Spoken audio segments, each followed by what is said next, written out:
میں نے اس شہنشاہ کا جاہو جلال دیکھا ہے جس کی نگاہوں کے اشاروں سے مشرق و مغرب کی اقوام کی قسمت کے فیصلے ہوتے تھے۔ میں ستوت اور غرور کے اس پیکر مجسم کو دیکھ چکا ہوں جس کے اقتدار کا سفینہ انسانیت کے خون میں تیرتا تھا۔ میں نے اس لشکر کی فتوحات دیکھی ہیں جس کی رفتار کے سامنے زمین کی وسعتیں سمٹ گئی تھیں۔ پرویز کے لشکر نے شام اور مصر کی فتوحات کے بعد جو جشن منائے تھے وہ تمہارے اس جشن سے کم نہ تھے۔ یروشلم کی فتح کے بعد میں نے شراب سے مدہوش ایرانیوں کے جو مہیب قہقہے اور بے بس عورتوں کی جو چیخیں سنی تھی وہ اس وقت بھی میرے کانوں میں گونج رہی ہیں۔ میں اس اندھوناک ماضی کو بھول جانا چاہتا ہوں جس کی تاریخ میرے نزدیک ظالم اور مظلوم کی داستانوں کے سوا کچھ نہیں۔ ولیریس نے کہا، پرویز کا ظلم اس کی زندگی کے ساتھ ختم ہو چکا ہے اور اب ہم انسانیت کی تاریخ کا ایک نیا ورق الٹ چکے ہیں، لیکن مجھے ایسا محسوس ہوتا ہے کہ تم روم کی اس عظیم فتح پر خوش نہیں ہو۔ عاصم نے اپنے ہونٹوں پر ایک مغموم مسکراہٹ لاتے ہوئے کہا، شاید میں ان لوگوں میں سے ہوں جو ناممکنات پر یقین رکھتے ہیں۔ میں نے اپنی زندگی کے چند المناک واقعات کے بعد یہ سوچنا شروع کر دیا تھا کہ انسانیت کی نجات جنگ کے اختتام میں ہے۔ پھر میں نے اپنے آپ کو یہ فریب دینے کی کوشش کی تھی کہ دنیا پر ایک عظیم شہنشاہ کے غلبے سے قبیلوں، نسلوں اور ملکوں کی جنگ ختم ہو جائے گی، اور میرے نزدیک وہ عظیم شہنشاہ خسرو پرویز تھا۔ لیکن مجھے معلوم ہوا کہ طاقت ایک جابر انسان کو انصاف کی طرف مائل نہیں کرتی بلکہ اور زیادہ جابر بنا دیتی ہے۔ اس کے بعد قیصر کی فتح میرے لیے ایک معجزہ تھی، اور میں نے قید سے رہا ہونے کے بعد یہ محسوس کیا، قیصر کی یہ متوقع کامیابی امن اور عدل و انصاف کے متعلق سین کے سپنوں کی تعبیر ہے۔ لیکن آپ برا نہ مانیے، ابھی تھوڑی دیر قبل جب میں قیصر کو رتھ پر سوار ہوتے دیکھ رہا تھا تو مجھے ایسا محسوس ہوتا تھا کہ کسرا پرویز دوبارہ زندہ ہو گیا ہے۔ اس کی صورت اس حکمران سے مختلف نہ تھی جسے میں نے یروشلم کی فتح کے بعد دیکھا تھا، اور اسے دیکھ کر نعرے لگانے والے بھی مجھے ان لوگوں سے مختلف نہیں دکھائی دیتے جو پرویز کو دیکھ کر نعرے لگایا کرتے تھے۔ ولیریس نے قدرے برہم ہو کر کہا، کیا تم یہ کہنا چاہتے ہو کہ قیصر اور ان کی رعایا کو اپنی فتح اور ایرانیوں کی شکست پر خوش نہیں ہونا چاہیے؟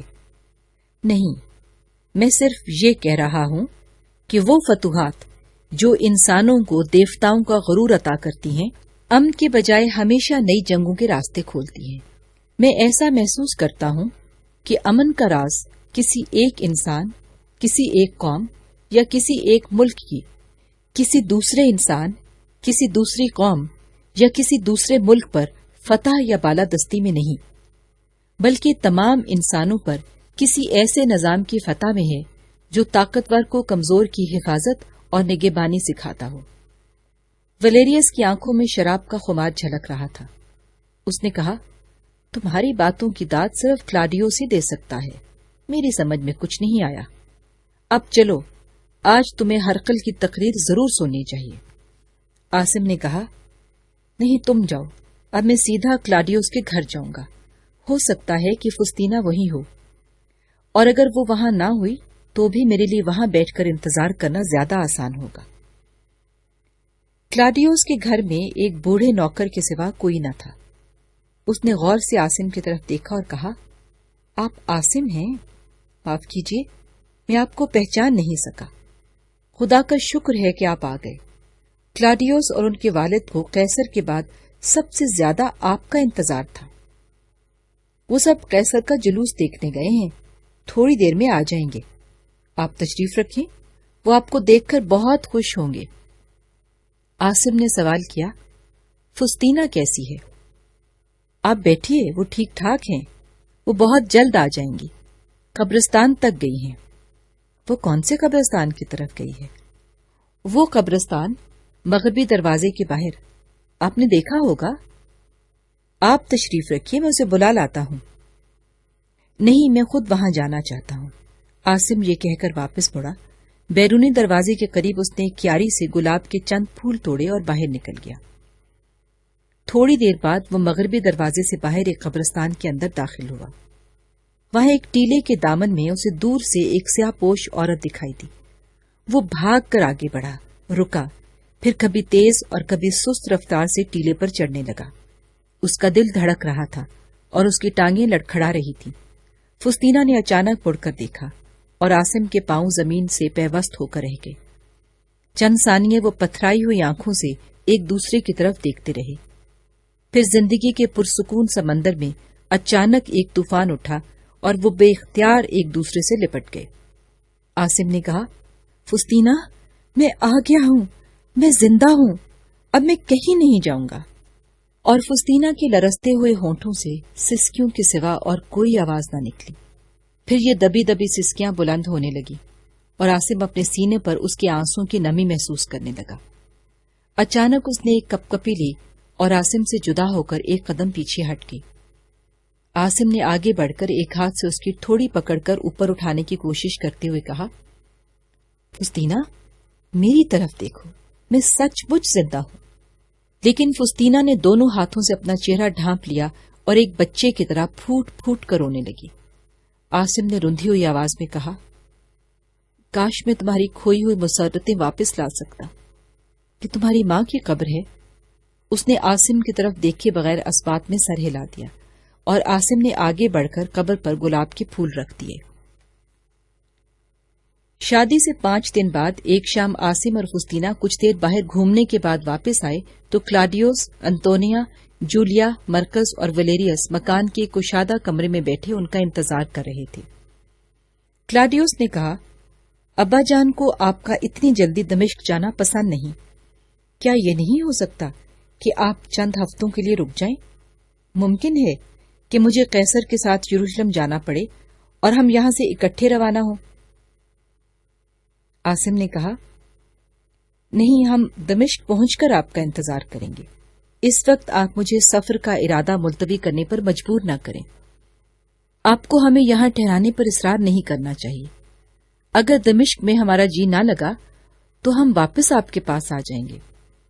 مرکز نے کہا، بہت اچھا، ہم تمہیں مجبور نہیں کر سکتے، لیکن مجھے اس بات کا افسوس رہے گا کہ قیصر سے تمہاری ملاقات نہیں ہو سکتی۔ عاصم نے جواب دیا، قیصر ان دنوں بہت مصروف ہے، وہ جنگ سے واپس آیا ہے اور میں اسے بلا وجہ بے آرام نہیں کرنا چاہتا۔ کلاڈیوس نے پوچھا، تم نے یہ خبر سنی ہے کہ ایران کا نیا حکمران مر چکا ہے؟ جی نہیں، لیکن آپ کو یہ اطلاع کب ملی؟ کلاڈیوس نے کہا، مدائن سے قیصر کا ایلچی آج یہاں پہنچا اور اس نے یہ خبر سنائی ہے کہ شیرویہ 8 ماہ سے زیادہ اپنی اور اپنے رشتہ داروں کی ملامت برداشت نہیں کر سکا۔ میں ایلچی سے مل کر آیا ہوں اور اس کی باتوں سے میرا اندازہ ہے کہ تمہاری رہائی سے چند دن بعد وہ اس دنیا سے رخصت ہو گیا تھا۔ اس کے جانشین نے قیصر کو یہ پیغام بھیجا ہے کہ وہ روم کے ساتھ دوستانہ تعلقات قائم کرنا چاہتا ہے۔ مرکز نے کہا، میں کلاڈیوس سے یہ سن چکا ہوں کہ جب پرویز کا لشکر ایک سیلاب کی طرح مغرب کی طرف بڑھ رہا تھا تو عرب میں نبوت کے کسی دعوے دار نے رومیوں کی فتح کے متعلق پیشن گوئی کی تھی، اور یہ وہ دور تھا جبکہ ہم زیادہ سے زیادہ قسطنطنیہ کو بچانے کے متعلق سوچ سکتے تھے۔ عاصم نے کہا، میں کئی لوگوں سے اس پیشن گوئی کے متعلق سن چکا ہوں، لیکن یہ بات میری سمجھ میں نہیں آ سکی کہ عرب کی زمین جہاں کسی نیکی کے لیے کوئی جگہ نہیں، ایک نبی کے لیے کیسے سازگار ہو سکتی ہے۔ مرکز نے کہا، میں کئی خدا رسیدہ لوگوں کی زبانیں یہ سن چکا ہوں کہ ایک نبی کے ظہور کا وقت آ چکا ہے، اور مجھے یقین ہے کہ اگر کوئی سچا نبی عرب میں پیدا ہوا ہے تو اس کے اثرات صرف وہیں تک محدود نہیں رہیں گے۔ جب کوئی اس کا پیغام لے کر ہمارے پاس آئے گا تو دیکھا جائے گا۔ سر دست ہمیں اس کے متعلق پریشان ہونے کی ضرورت نہیں۔ آج ہمارے سامنے سب سے بڑا مسئلہ یہ ہے کہ اس شاندار فتح کے بعد ہم کتنا عرصہ امن اور سکون کی زندگی بسر کر سکیں گے۔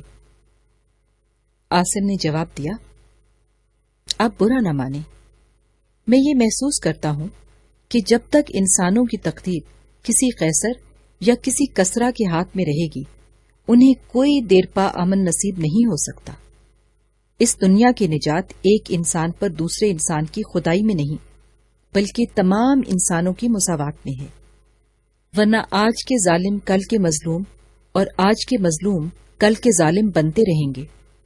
کل رومی مظلوم تھے اور آج ایرانی اپنے آپ کو مظلوم سمجھتے ہوں گے۔ کاش قیصر کی فتح ایک انسان کے بجائے کسی ایسے اصول کی فتح ہوتی جو طاقتور اور کمزور، ادنا اور اعلیٰ، رومی اور ایرانی سب کے لیے یکساں قابل قبول ہو، اور سب انسان یہ کہہ سکتے کہ آج دنیا پر کسی شہنشاہ کا نہیں بلکہ ہمارا پرچم بلند ہو رہا ہے۔ میں یہ مانتا ہوں کہ قبیلوں کے سردار اور قوموں کے حکمران، جسے صرف انسانوں کی تفریق میں اپنی بھلائی نظر آتی ہے، پوری قوت کے ساتھ اس اصول کی مخالفت کریں گے۔ ایران میں کسریٰ، روم میں قیصر اور باقی دنیا میں ہر چھوٹا اور بڑا حکمران اس اصول کے علمبرداروں کو اپنا بدترین دشمن خیال کرے گا، لیکن اس کے لیے قربانیاں دینا ان لوگوں کا سب سے بڑا فرض ہوگا جو اپنی آئندہ نسلوں کے لیے امن اور آزادی کا سودا کرنا چاہتے ہیں۔ مرکز نے کہا، تو تم یہ کہنا چاہتے ہو کہ آج دنیا جس نجات دہندہ کے متلاشی اور منتظر ہے، وہ بیک وقت مشرق و مغرب کے تمام حکمرانوں کے خلاف اعلان جنگ کرے گا؟ جی ہاں، عاصم نے کہا، میرے نزدیک اس دنیا کی سب سے بڑی احتیاج یہی ہے۔ ہرقل نے بحری سفر ختم کرنے کے بعد خشکی کا راستہ اختیار کیا تو یروشلم تک لاکھوں انسان اس کے چشمے برہا تھے، اور ہر منزل پر اس کے جلوس میں شامل ہونے والوں کی تعداد میں اضافہ ہو رہا تھا۔ یہ وہ حکمران تھا جس نے انتہائی مایوس کن حالات میں اپنی رعایا کو سہارا دیا تھا، اور آج یہ رعایا تشکر کے آنسوں سے اپنے محسن کا خیر مقدم کر رہی تھی۔ صلیب کو اپنی پرانی جگہ نصب کرنے، کلیسا کے اکابر سے دعائیں لینے اور عوام سے عقیدت اور محبت کے نذرانے وصول کرنے کے بعد ہرقل نے جشن عام کا حکم دیا۔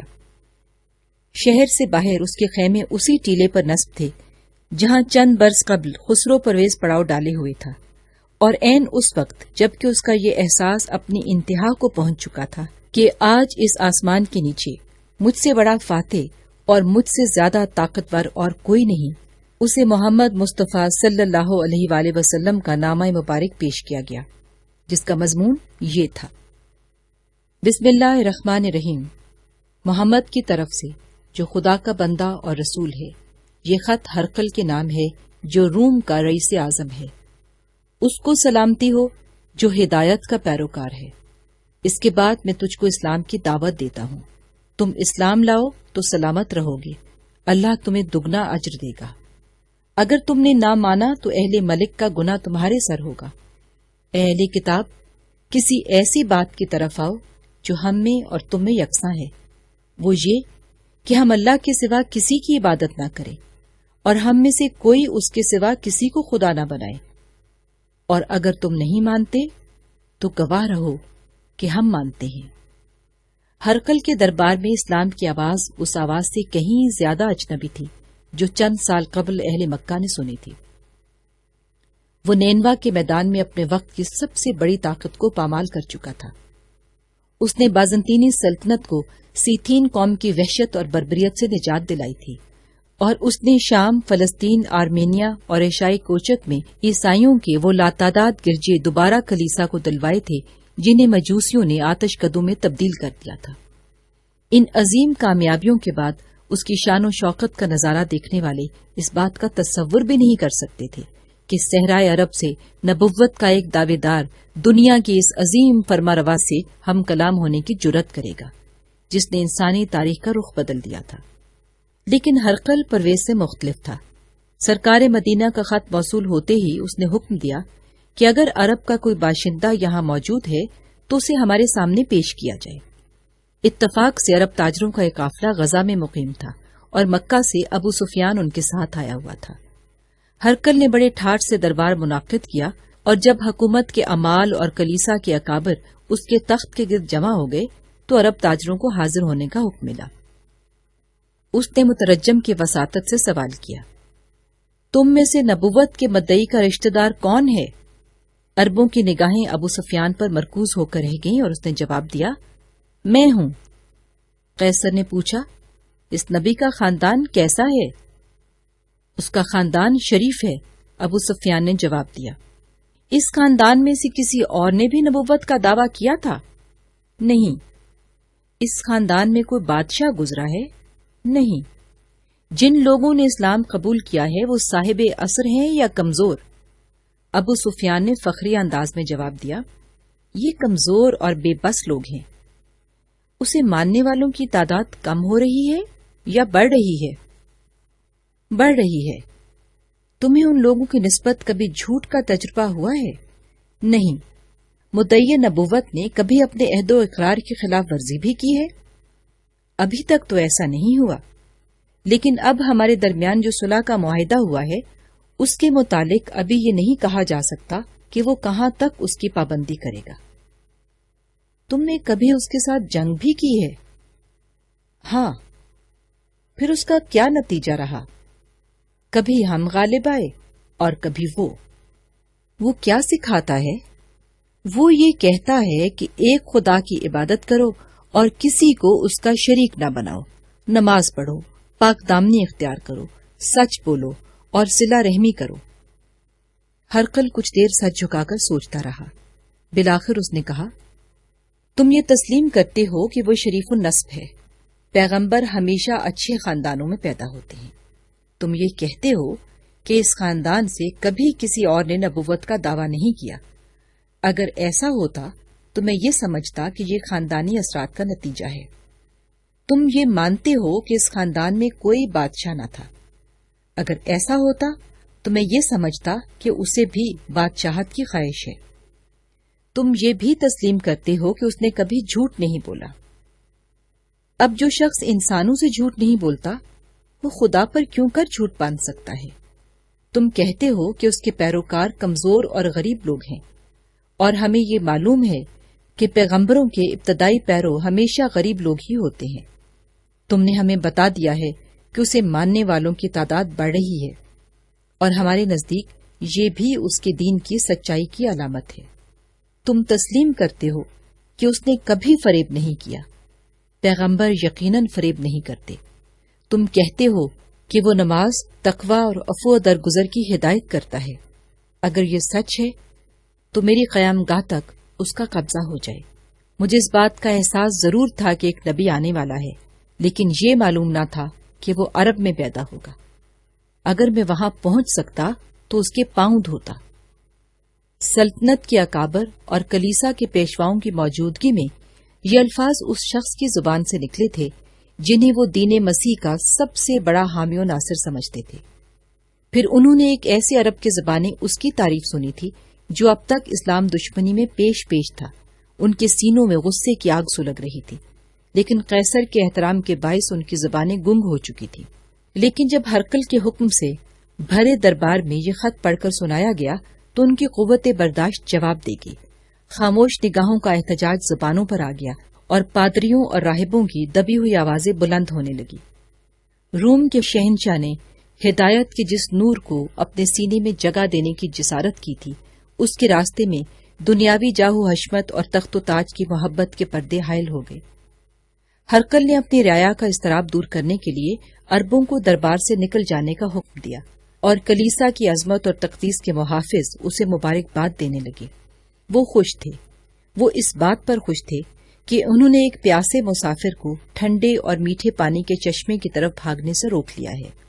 لیکن انہیں کیا معلوم تھا کہ عرب کی صحرا سے جو چشمہ پھوٹا ہے اس سے کئی دریا اور کئی ندیاں نکلیں گی، اور ان دریاؤں اور ندیوں کے سیلاب کی لہریں ایک طرف عیسائیت اور دوسری طرف مجوسیت کے سارے بند توڑ ڈالیں گی۔ وہ قیصر کو ہاتھ پھیلانے سے منع کر سکتے تھے، لیکن رحمت کی اس گھٹا کو برسنے سے روک نہیں سکتے تھے جس کے بادل عرب کے آسمان پر جمع ہو رہے تھے۔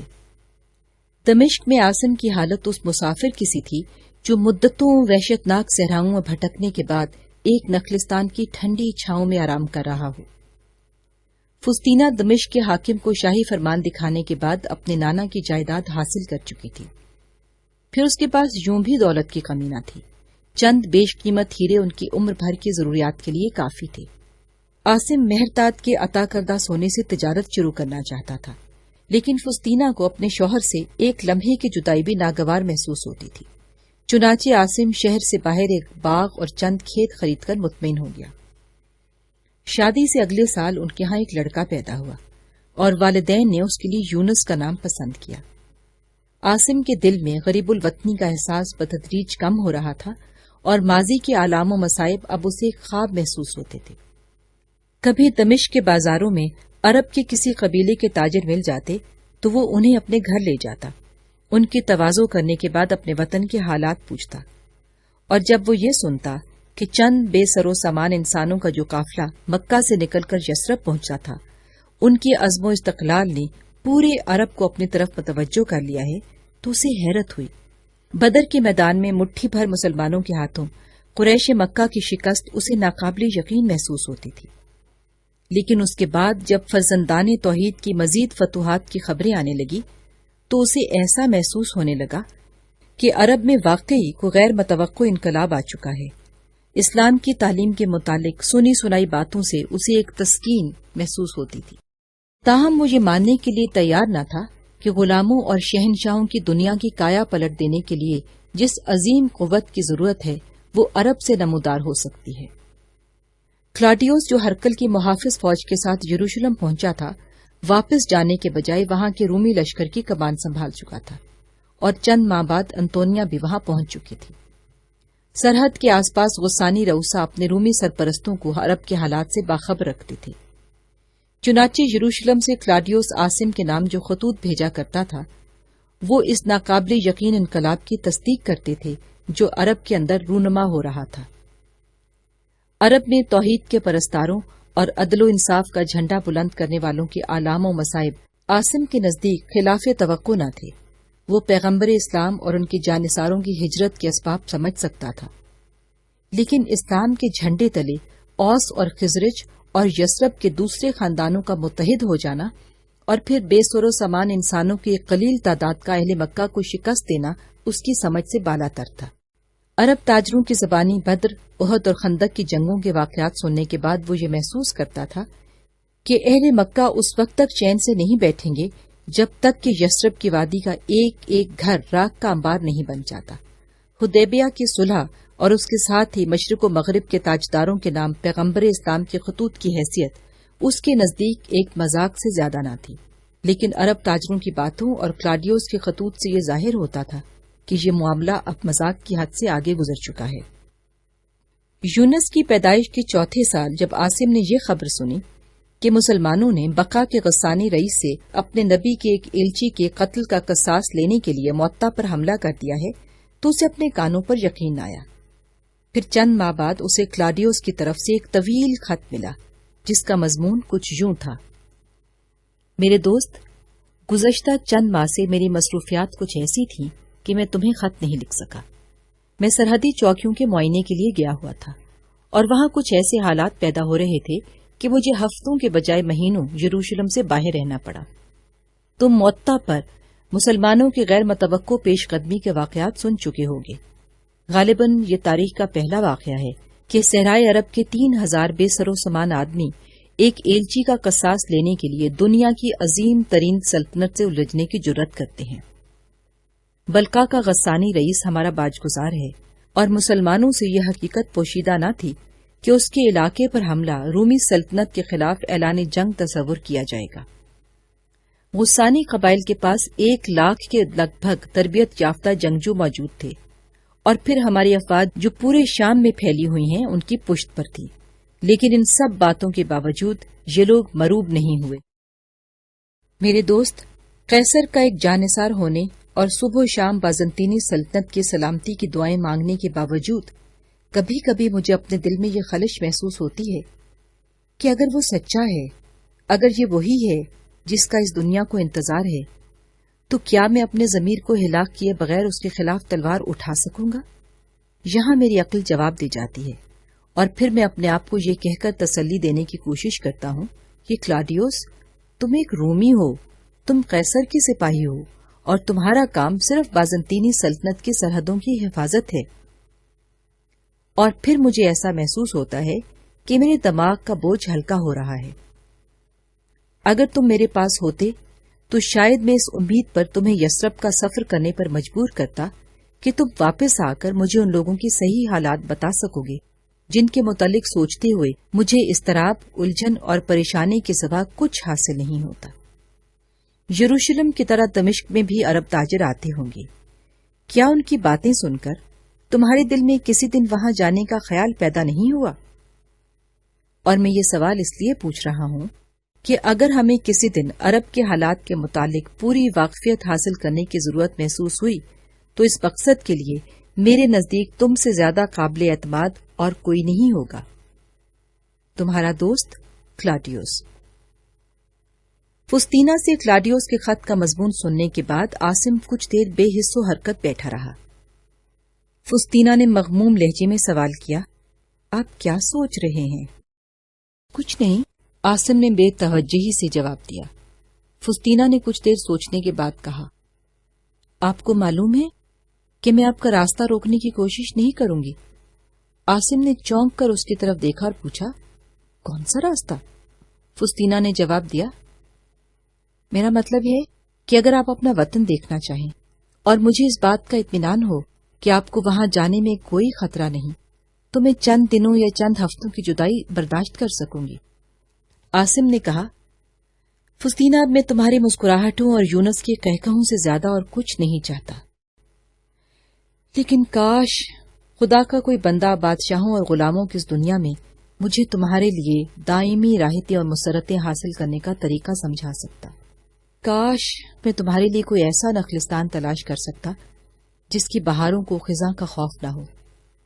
مجھے عرب سے کوئی دلچسپی نہیں، لیکن اگر مجھے اس بات کا یقین ہو جائے کہ اس نئے دین کی فتح کے انعامات پوری انسانیت کے لیے یکساں ہوں گے اور جس روشنی میں اوس اور خزرج سلامتی کا راستہ دیکھ چکے ہیں وہ کسی دن یہاں بھی پہنچ سکتی ہے، اور یہ گھر، یہ شہر اور یہ ملک زمانے کی ان آندھیوں سے محفوظ رہ سکتا ہے جس کی ہولناکیوں سے ہمارا ماضی لبریز ہے، تو میں سمجھوں گا کہ اس نبی کی اطاعت اور اس کے دین کی اعانت میری زندگی کا پہلا اور آخری فرض ہے.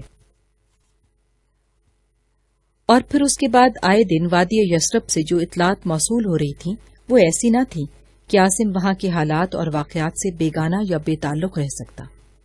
عرب سے جو تاجر دمشق آتے تھے وہ اپنے ساتھ اسلام کی تازہ فتوحات اور نئی کامرانیوں کی خبریں لاتے تھے. شام کے شہروں میں عرب کی کایا پلٹ قبائل کی اتحاد اور اسلام کی روز افزوں قوت کے ناقابل یقین قصے سنانے میں وہ یہودی پیش تھے جو اپنے جرائم کی پاداش میں وہاں سے نکالے گئے تھے اور جن کے نزدیک مسلمانوں سے انتقام لینے کی یہی ایک صورت باقی رہ گئی تھی کہ رومی ان کے مقابلے کے لیے اٹھ کھڑے ہوں. اس کے ساتھ ہی کیسٹ نمبر 8 اپنے اختتام کو پہنچی. بقیہ ناول سننے کے لیے کیسٹ نمبر 9 لگا لیجیے. اگر صوتی کتب کے بارے میں ہم سے رابطہ قائم کرنا چاہیں تو ٹیلی فون نمبر 22533803 یا پیو باکس 1652 اسلام آباد پر محمد منیب سے رابطہ کریں. شکریہ.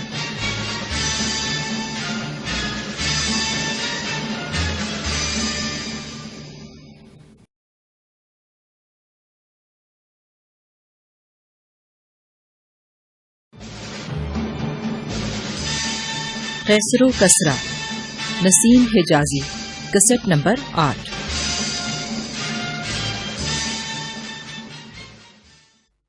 ایرانیوں کے مفتوحہ ممالک کے عیسائی باشندے جنہیں ہرکل کی فتوحات نے امید کی روشنی دکھائی تھی زیادہ عرصہ اطمینان کا سانس نہ لے سکے. ایرانی جرنیل جسے قسطنطنیہ پر ضرب لگانے کی مہم سونپی گئی تھی خلقدون پہنچ چکا تھا اور یہ اس کی پہلی کامیابی تھی کہ سیتھین قبائل کا خاقان جسے رومیوں نے اس امید پر 2 لاکھ اشرفیہ نظر کی تھی کہ وہ ہرقل کی پیش قدمی کے دوران غیر جانبدار رہے گا، ایرانیوں کا حلیف بن چکا تھا اور اس کے جھنڈے تلے 80,000 وحشی مضافات کی بستیوں کو تباہ و برباد کرنے کے بعد قسطنطنیہ کے دروازے پر دستک دے رہے تھے. روم کے دارالحکومت کو اس سے بڑا خطرہ آج تک پیش نہیں آیا تھا. شہر کے اکابر خاقان کو صلح پر آمادہ کرنے کی ہر ممکن کوشش کر چکے تھے، لیکن ان کی التجائیں بے اثر ثابت ہو رہی تھیں. خاقان نے ان کی التجائیں سننے کے بعد انتہائی حقارت آمیز لہجے میں کہا، تمہاری طرف سے یہ حقیر خراج ہمیں مطمئن نہیں کر سکتا. ہمارے لیے صرف قسطنطنیہ کا نذرانہ قابل قبول ہو سکتا ہے. اس کے بعد آوار قبائل کے پے در پے حملوں کے 10 دن اہل شہر کے لیے قیامت کے دن تھے. وہ دبابوں کی مدد سے شہر پناہ پر کئی بار یلغار کر چکے تھے اور لکڑی کے 12 بلند میناروں میں سے ان کے منجنیق بے پناہ سنگ باری کر رہے تھے۔ جس تباہی کو وہ برسوں سے ٹال رہے تھے وہ ہر لمحہ ان کے قریب آ رہی تھی۔ پھر ایک دن بحیرہ اسود کی طرف سے ایک جنگی بیڑا آبنائے باسفورس میں نمودار ہوا، اور قسطنطنیہ کی فصیلوں کے تھکے ہارے محافظ چلانے لگے، ہرکل آ رہا ہے، خدا نے ان کی دعائیں سن لی ہیں۔ لیکن ہرکل اس بیڑے کے ساتھ نہیں تھا۔ اس نے اپنے محاذ پر موجود رہنا ضروری سمجھتے ہوئے اپنے لشکر کے 12,000 جوان اہل شہر کی مدد کے لیے بھیج دیے تھے۔ روم کے اس عظیم بیڑے نے کسی دقت کا سامنا کیے بغیر آبنائے باسفورس میں دشمن کی چھوٹی چھوٹی کشتیاں تباہ کر دیں۔ آبنائے باسفورس کے پار ایرانی سپہ سالار ایک بے بس تماشائی کی حیثیت سے یہ منظر دیکھ رہا تھا، اور تاتاری جو گزشتہ حملوں میں شدید نقصان اٹھانے کے بعد بددلی کا شکار ہو رہے تھے، رومیوں کے اس غیر متوقع حملے کی تاب نہ لا سکے۔ اس کے بلغاری اور روسی حلیف مال غنیمت میں حصہ دار بننے کی امید پر جان کی بازی لگا سکتے تھے، لیکن اب انہیں فوری فتح غیر یقینی معلوم ہوتی تھی۔ انہیں یہ بھی شکایت تھی کہ اس جنگ میں ان کے ایرانی حلیفوں کا بال تک بیکا نہیں ہوا۔ چنانچہ خاقان نے انہیں محاصرہ اٹھانے کا حکم دیا اور وہ منظم طریقے سے پسپا ہونے لگے۔ قسطنطنیہ کی تاریخ کا ایک اور نازک لمحہ گزر چکا تھا، لیکن بازنطینی سلطنت کے افق پر ابھی تک تاریک آندھیاں مسلط تھی۔ پرویز کی فوجی قوت کا اب بھی یہ عالم تھا کہ وہ 5 لاکھ سپاہی میدان میں لا سکتا تھا۔ ان حالات میں ہرکل کو شمال میں ایک امید کی ہلکی سی روشنی دکھائی دی۔ اس نے درائے والگا کے اس پار وسیع میدانوں میں پھیلے ہوئے ترک قبائل کے حکمران کی طرف دوستی کا پیغام بھیجا، اور یہ لوگ جو خزار کہلاتے تھے اپنے خیموں اور مویشیوں سمیت جارجیا کی طرف چل پڑے۔ ان جنگجو ترکوں کے حکمران کا نام زیبل تھا۔ ہرکل نے طفلس کے قریب اس کا خیر مقدم کیا اور اپنا تاج اتار کر اس کے سر پر رکھتے ہوئے یہ اعلان کیا کہ تم میرے بیٹے ہو۔ پھر اس کے ساتھ آنے والے سرداروں کے لیے ایک شاندار دعوت کا اہتمام کیا اور انہیں اپنے ہاتھ سے قیمتی قبائیں اور سونے اور جواہرات کے تحائف تقسیم کیے۔ اس کے بعد اس نے ترکوں کے جوان سال حکمران کے ساتھ تخلیہ میں ملاقات کی اور اپنی حسین بیٹی اڈوسیا کی تصویر دکھانے کے بعد اس کے ساتھ شادی کا وعدہ کیا۔ ترک سردار اپنے حکمران کی اس غیر متوقع عزت افزائی سے متاثر ہوئے بغیر نہ رہ سکے اور ان کے 40,000 سوار ہرکل کے جھنڈے تلے جمع ہو گئے۔ اب ہرکل کے لشکر کی کل تعداد 70,000 سپاہیوں تک پہنچ چکی تھی، تاہم وہ وسطی ایران کی طرف پیش قدمی کر کے پرویز کے لاتعداد لشکر سے فوری تصادم کا خطرہ مول لینے کے لیے تیار نہیں تھا۔ چنانچہ وہ کچھ عرصہ تک کبھی آرمینیا اور کبھی شام کی چوکیوں پر حملے کرتا رہا۔ سربار کی قیادت میں باسفورس کے مشرقی کنارے پر ایرانی لشکر کے اجتماع نے ہرکل کے عقب کے لیے ایک مستقل خطرہ پیدا کر دیا تھا۔ ان حالات میں اس کے لیے مشرق کی طرف پیش قدمی کرنا خطرے سے خالی نہ تھا، لیکن قدرت نے ایک بار پھر اس کی مدد کی۔ ایک دن پرویز کا ایلچی سربار کے نائب کے نام یہ حکم نامہ لے کر پہنچا کہ تم اپنے بزدل اور غدار سپہ سالار کا سر اتار کر ہمارے پاس بھیج دو اور لشکر کی قیادت خود سنبھال لو۔ لیکن ایلچی نے پرویز کا یہ خط غلطی سے یا دیدہ و دانستہ سربار کے ہاتھ میں